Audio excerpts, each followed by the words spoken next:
Hello everyone. Today I want to address a little bit about what Marcus Roger had addressed in his last video.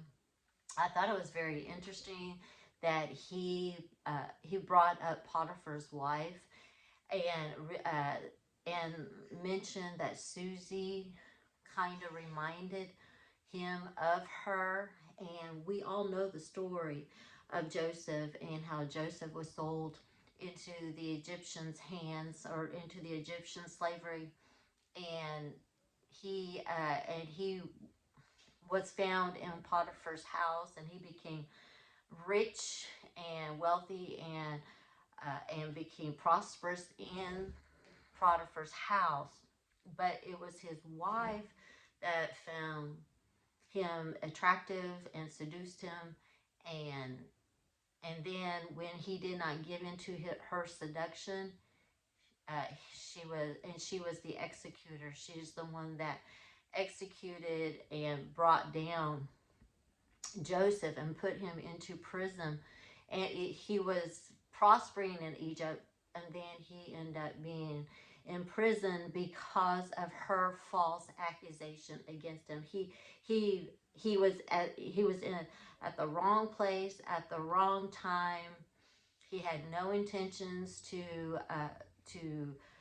make a pass at Potiphar's wife. He had no intention to have sexual relationship with her, and he was very honorable, and he feared God, and he kept himself pure during the time of his testing and his exile away from his homeland Israel. And he was being tested in all aspects of his life. But the word Potiphar in the Strongs means executor, or the chief executor. And so Potiphar had the power to bring condemnation, had the power to, had the influence, had the notoriety to cause Joseph a lot of suffering. And it really is interesting that there is positions in of influence that you can say what you want to say, and basically judge people, condemn them, falsely accuse them. Sorry, falsely accuse them. You can falsely accuse them and then put them up for execution. And this is exactly what I believe the scenario. I do not think Marcus Roger has it wrong. I think he had a great analysis when it came to his judgment, because he met both Jonathan and Suzy personally. He formed opinion, and he felt like the Lord was impressed in his heart that these were the situations, and that he didn't hold back when he brought forth these things that was an inclination, I believe, from the Holy Spirit, judging the matter, because they have to be judged too. Their motives, their their their intentions have to be put in the balance. They have to be weighed, and and the credibility has to be judged. Their credibility, just as much as Daystar and Joni's credibility is being judged, so must we judge them in their credibility and their intentions. And we've got to be led by the Spirit and not on our emotions. So it's interesting to know that it says in Genesis 39, and Joseph was brought down to Egypt, which we know, and that means the world, what brought into or outside of the inheritance, and went into an unprotected territory. He was unprotected, and God allowed him to go through these things to teach him humility, teach him forgiveness. And it said he brought into the world, because this is where the wolves are in the world. These are the wolves that are going to devour you. They're going to execute you. They're going to say all kinds of evil against you. See, this is about the persecution of the church. See, Joseph is the inheritor of the blessing. He is a child of God. He has been selected to inherit the blessing and the birthright.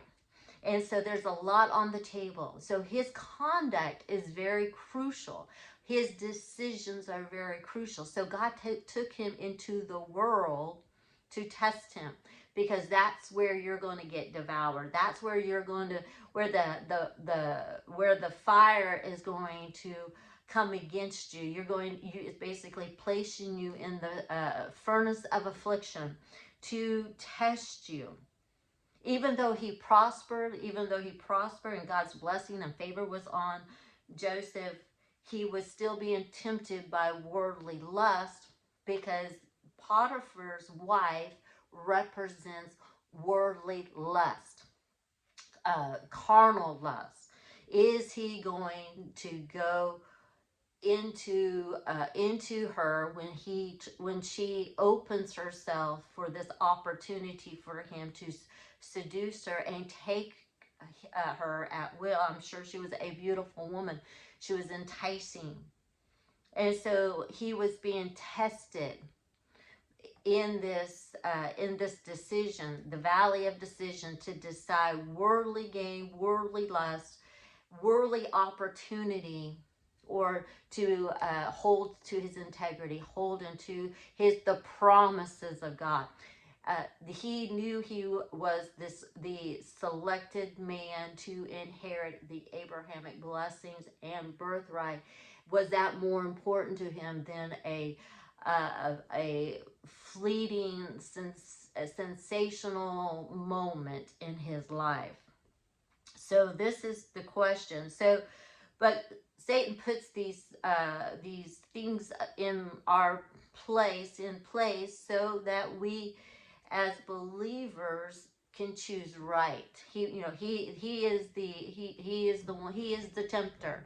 He is the tempter, and he's going to tempt us in all ways, just like Jesus was. He was tempted in all ways, but without sin. He's going to tempt us with worldly lust and carnal lust. He's going to tempt us to see where we land. And this is exactly what happened to Joseph. He landed on the promises of God. But because he chose God over this worldly situation, or this moment of pleasure, he was persecuted. He was persecuted. And this is exactly what the church is being persecuted with: slander and false accusation. If you hold true to your integrity, you hold true to your moral ethics, you hold true, then you're going to be tested just like Joseph, because God's going to see. He's going to see where your heart is. And so it's interesting to note that also Potiphar also means, interesting to note, means belonging to the sun, belonging to the world system, which the world system worships spell, and prosperity. So belonging to the sun. And he is the chief executor, so he has the power and the influence to make you a slave, a servant forever, and or he also has the power to destroy you. The balances are in his hands. But because of his relationship with Potiphar, Joseph's relationship, and he proved himself to be trustworthy, he did not kill Joseph, but put him into prison. And there he was in prison for many years because of a false accusation. There are many people who suffer because of false accusation. There are so many that are incriminated and so many that are incarcerated because of a false accusation. And we can't just always be on the side of the accuser. just because they seem to be victimized. You have to weigh all the information. You got to weigh the information. You got to judge it righteously. You got to see if it goes through the systems properly. We put up systems, checks and balances, so that no one should get away with just speaking evil or falsely against anyone. And no one should be able to manipulate others on the source of emotional response. This is why it's so crucial. We need to lay aside our emotion and judge fairly, and listen to the words, and listen to both sides carefully.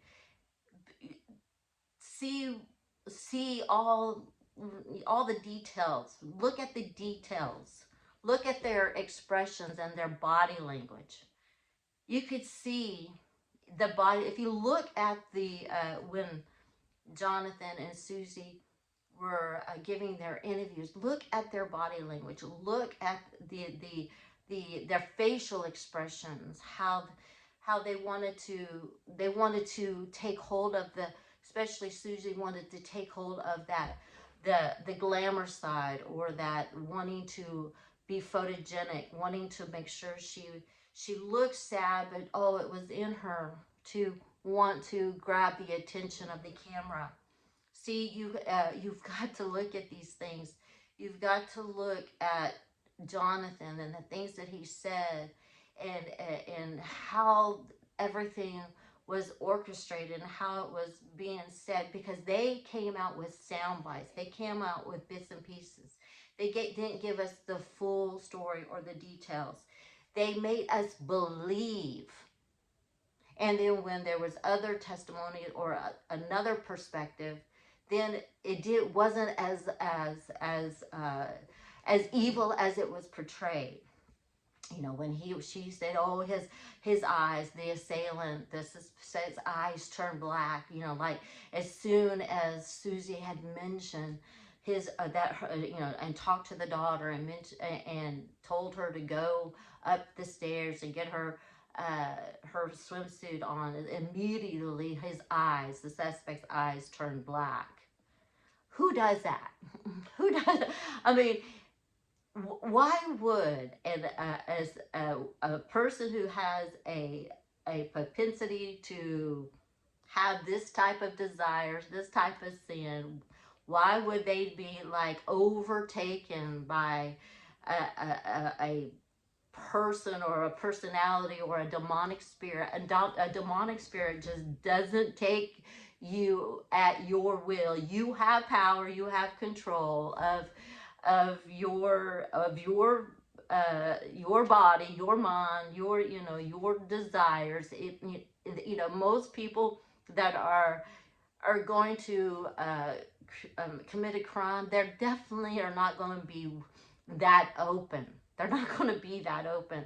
They're not just going to immediately hear, oh, a child is going to be alone in a room, so I'm just going to run up the stairs and I'm going to put myself in a vulnerable situation, and where all the family members and all the children are running around. There's chaos and there's activity going on everywhere. Why would someone do and openly do something like that in front of everyone? Anyone could have walked in that room. Any child could have walked in that room. No one would make themselves vulnerable. No one. They would be careful. Anyone who has those types of intentions to hurt another, to molest someone, to commit SA crimes, they would be very careful. They're underhanding. They're sneaky. They're going to be very careful who's around, and they're not just going to openly do anything offensive. Well, the parents are there, the grandparents are there, the aunts and uncles are there, the grandchildren are running around. There's other people, activity going on. They're not going to openly make an assault on anyone or any child with there's open in the open, basically in the open, with anything could be, walked upon. Any person can walk upon. They're not. They're going to go into this. They're going to draw a person out, and they're going to find a way to do it that is not going to be so open. It's not going to be so uh, obvious. No, no, they're not. This is not how the criminal mind works. So you really have to look at this, that not even, no sane person or any person that has are working within their faculties would make themselves vulnerable or be open to any kind of that kind of judgment. They're going to do things more clever than that. So, but she made it look like a monster took over this human being, and at that point he had no capabilities. He was just being led by his sinful desires, and he went in there like a monster, and he was caught red-handed when there is no way in the world that anyone would do that. And that's not how demonic activity works. That's dramatizing it. That is uh, TV theatrics, not true stories, not true reality, because every person has control of their mind, will, and emotions. Every person. I don't care how demon possessed you are, you still have control of your mind, will, and emotions. You don't have to act on every thought. You don't have to act on every sin. You have a choice. It's a decision you make. And if a person openly does something because they've been taken over by a demonic entity, and now their eyes turn black, their face expressions change, now they're a different person, you would have to be heavily in the satanic world. You have to be so controlled that your will, your person has been displaced altogether.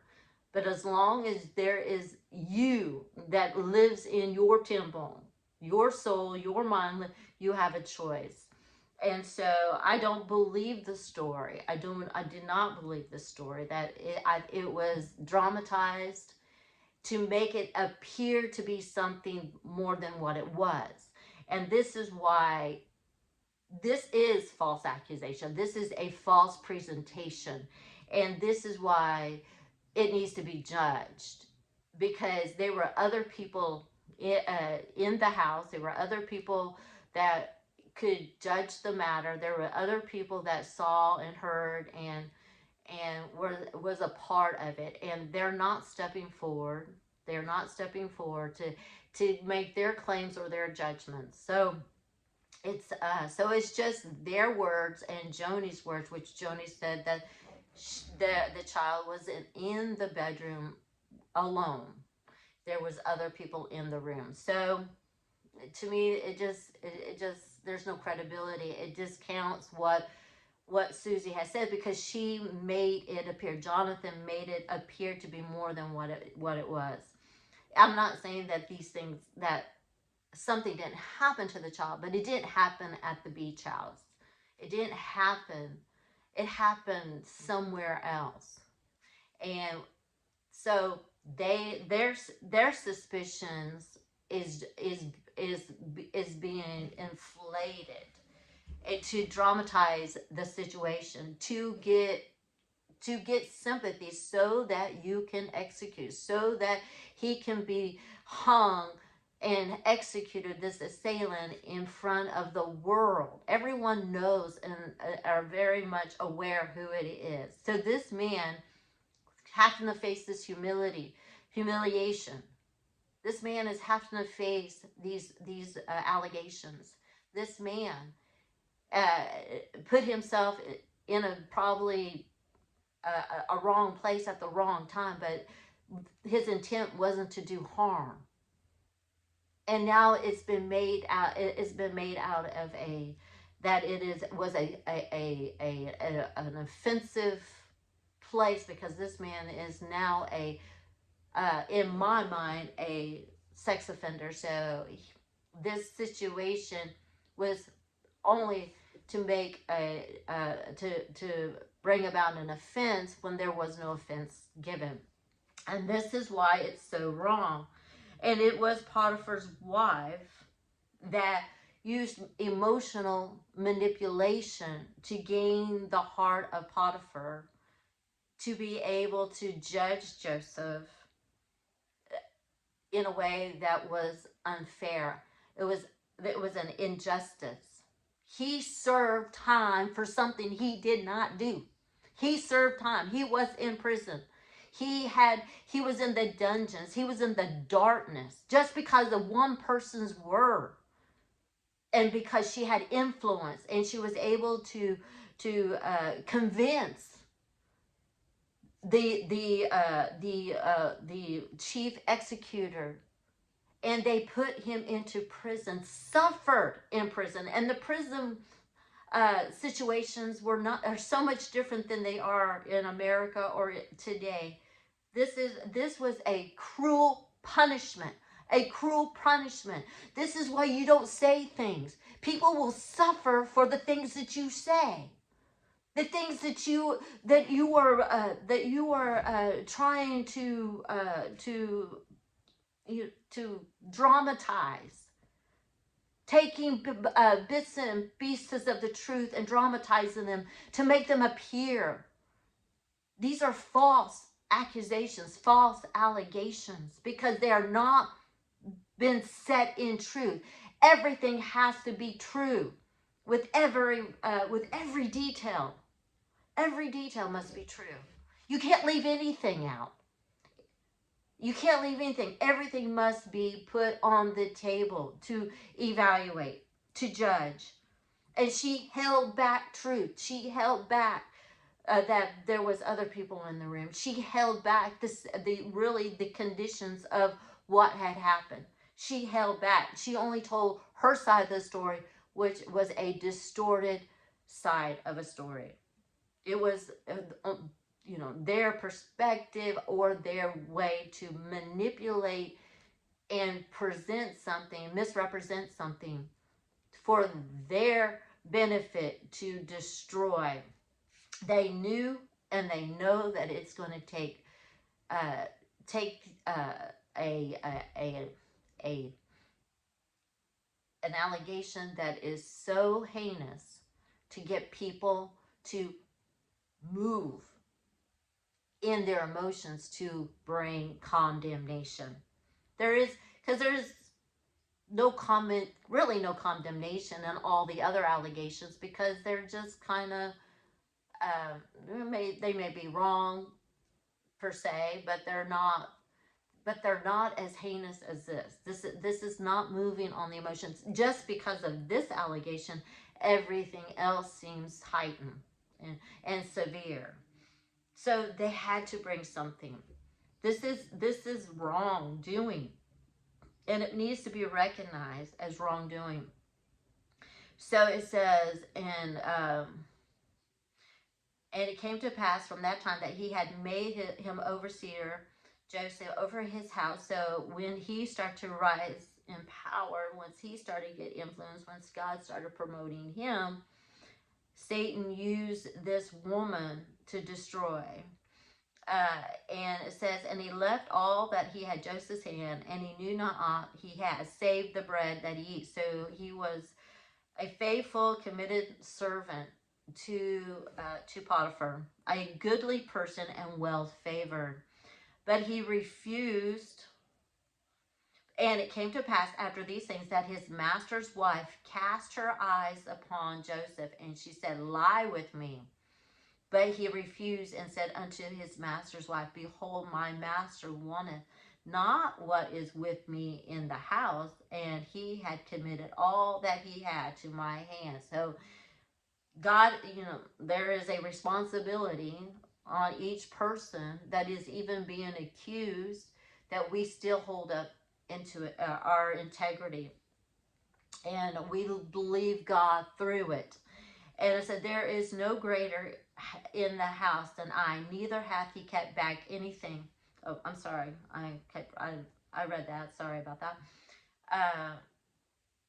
No, I'm sorry. I am wrong. I'm on track. I'm on the right track. But he refused. He refused her, and he said unto the master, Behold, my master wanteth not what with me in the house, and he hath committed all that he had to my hands. There is no greater in the house than I. Neither hath he kept back anything from me but thee, because thou art his wife. How then can I do the great wickedness and sin against God? And it came to pass, as he spake to Joseph day by day, that he hearkened not unto her to lie, but by her or to be with her. So he was being constantly hammered, constantly put under the pressure, trying to be made to do something that was not right. He was trying. Potiphar's wife was trying to get him to lie with her to do this grievous sin, and it was day after day. She was trying to wear him down. And it came to pass about this time that Joseph went into the house to do his business, and there was none of the men of the house there with him. And she caught him by his garment, saying, Lie with me. And see, he was in the wrong place at the wrong time, and he left the garment. So there's evidence. His garment, probably his undergarments, and in her hand, and fled, and got him out. And it came to pass, when she saw that he had left his garment in his hands and was fled forth, there was called unto this men of her house, and spake unto us, saying, See, he hath brought in a Hebrew unto us to mock us. He came in unto me to lie with me, and I cried with a loud voice. So it was in an intimate place, a place where he should not have been, probably in her bedroom or in her bathroom or in a place that was only for her and her husband. He probably was doing something that he normally did as a house slave, and he was caught in an intimate moment, set up by her, and he himself, I think the movies portrays him bathing, and because he was in a vulnerable place, a vulnerable situation, because he was not fully protected. He was not fully clothed. Probably, she took his garment away from him, and because she had this sliver of evidence, this sliver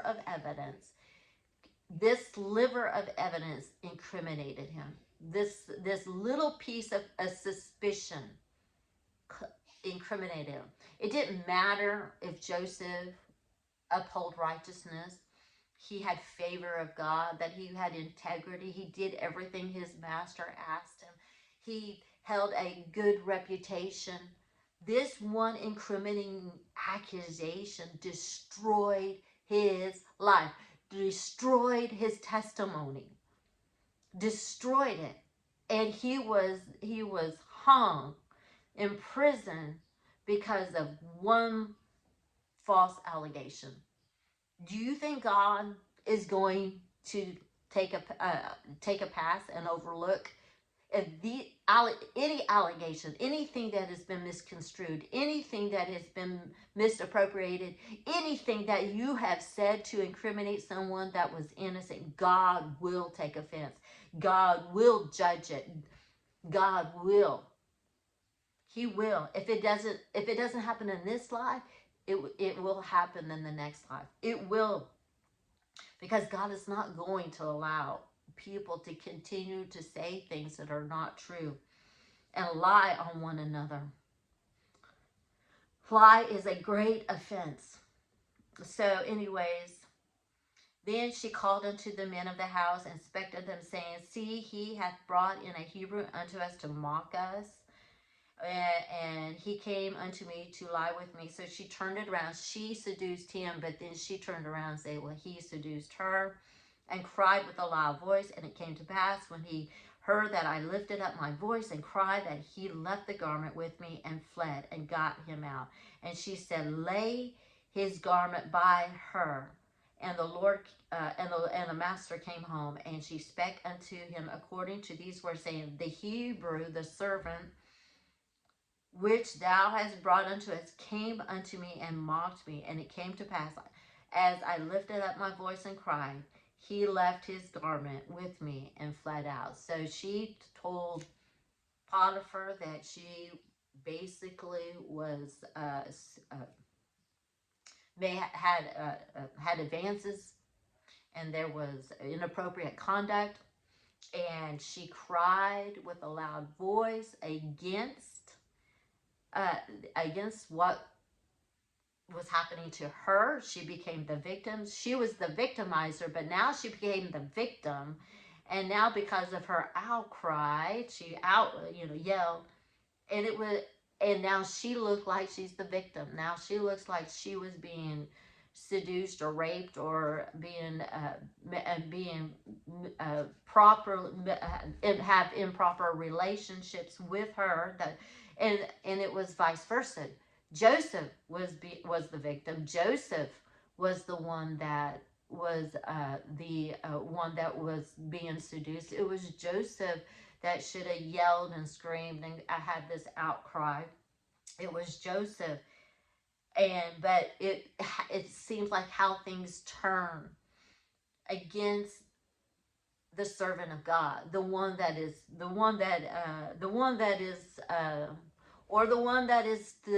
innocent party,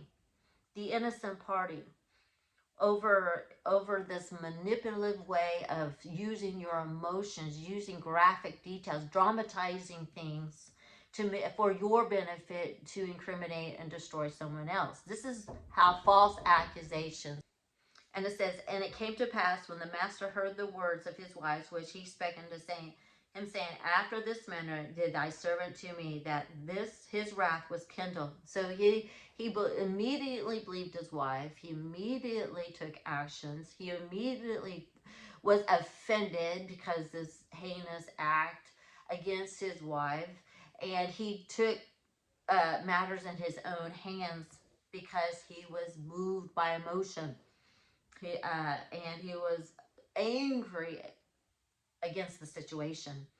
And it came to pass, when his master heard the word of his wife, which she spake unto him, saying, after this manner did the servants to me, that his wrath was kindled. And Joseph's master took him and put him into prison, a place where a king's prisoners were bound. And he was there in prison. But the Lord was with Joseph, and showed mercy, and gave him favor in the sight of the keepers of the prison. And the keeper of the prison committed Joseph's hand, all the prisoners that were in the prison, and whatever they did there, he was a doer of it.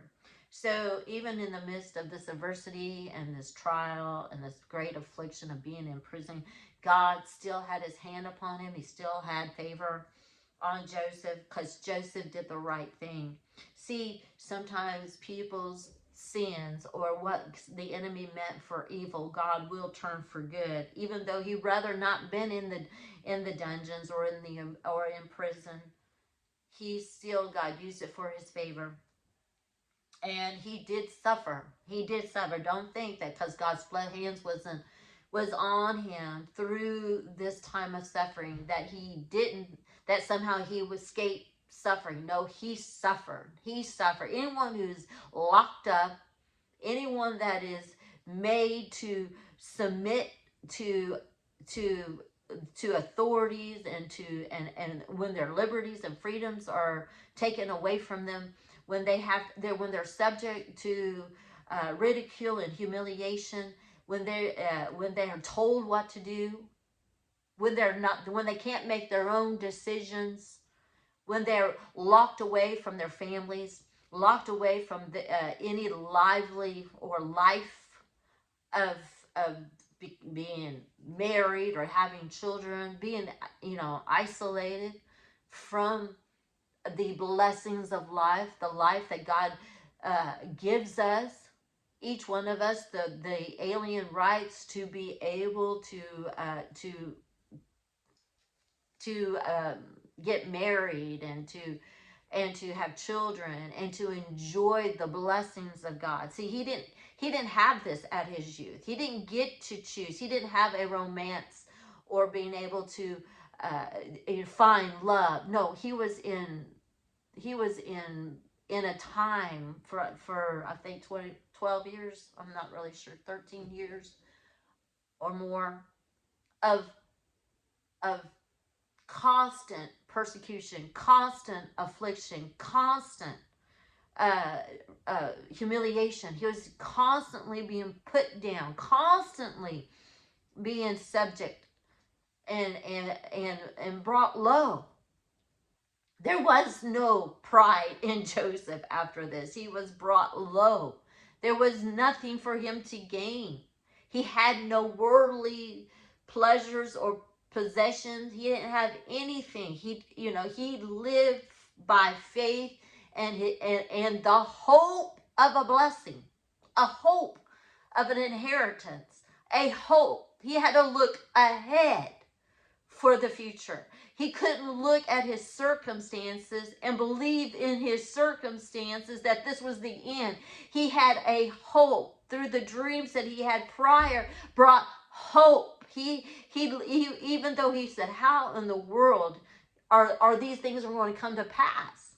But he set his mind on those things, the things ahead.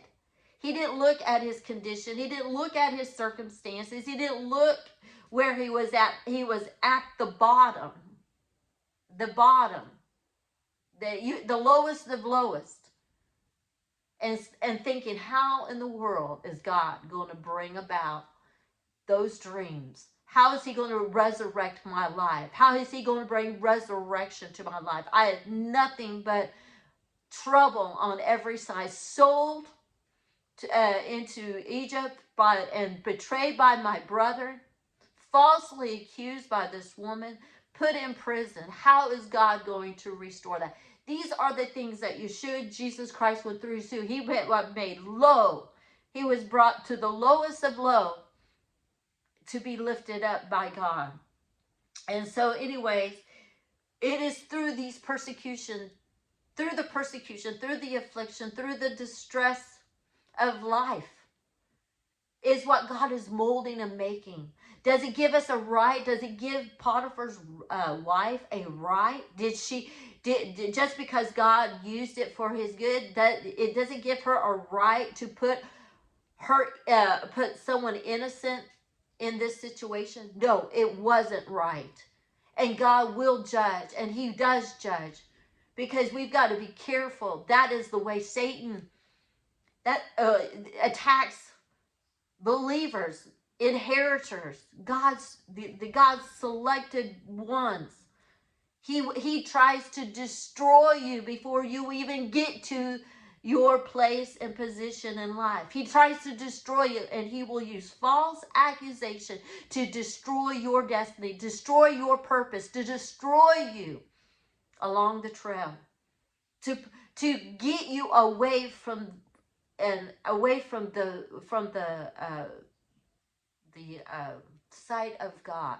He wants you to backslide. He wants you to withdraw, because Satan never wants you to arrive to that place where you're going to have power and position in God, not necessarily in the world, but in God.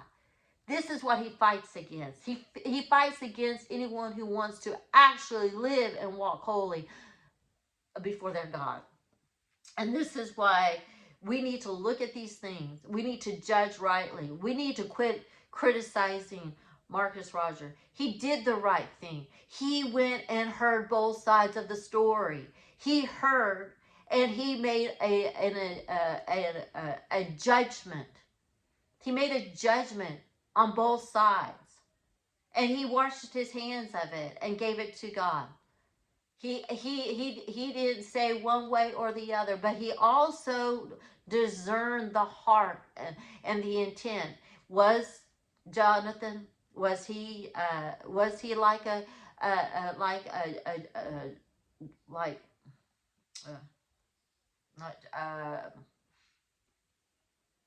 Judah, not Judah, but Jacob. Sorry, Jacob. Was he like a Jacob? And inherit the blessing deceitfully, putting on another form of godliness, putting on a form that is not his, that did and trying to usurp the blessings, trying to make his demeanor more holy than his mother's, making him to seem more righteous, making himself be more like the victim, so that people would stand behind him. Look, his mother and all those executives, they're coming down on him, and they're abusing him.